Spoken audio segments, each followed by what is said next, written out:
Plusieurs personnalités ivoiriennes de différentes couches sociales décorées par la grande chancelière Henriette Dagri Diabaté.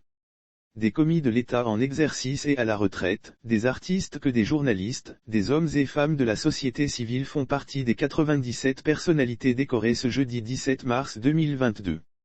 Jean-Michel Onin, Caroline Da Silva et Eyek Hassan, beaucoup suivis sur les réseaux sociaux par leur travail, ont aussi reçu des médailles. Leurs réactions, ceux-ci n'ont pas hésité à exprimer leur reconnaissance suite à cette décoration. Voyez-moi immensément honoré d'avoir été fait chevalier de l'Ordre national par la Grande Chancellerie.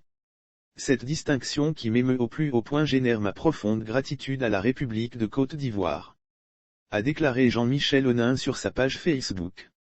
Quel honneur de voir ses efforts récompensés et reconnus par son pays, inexprimable elle est, cette joie qui m'anime ce 17 mars 2022. Une date qui sera marquée d'un encre particulier dans mon livre d'histoire. Et oui. J'ai été faite, chevalier de l'Ordre national par la grande chancelière Henriette Diabaté. Une distinction que je contemplais de loin.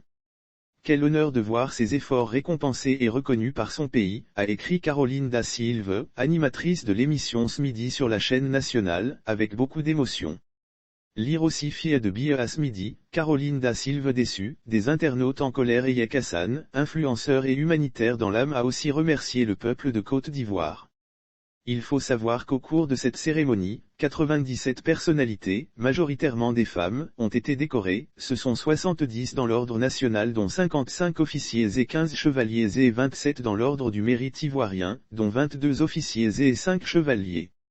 Henriette Dagri Diabaté a invité les récipiendaires à continuer d'accomplir leurs tâches, remerciant l'ensemble des invités pour leur présence remarquée. Madame Henriette Dagri Diabaté, grande chancelière, a félicité les récipiendaires tout en les invitant à continuer d'accomplir leurs tâches avec abnégation et un esprit républicain pour une meilleure mise en œuvre de la politique de solidarité et de développement économique entreprise par le chef de l'État Alassane Ouattara.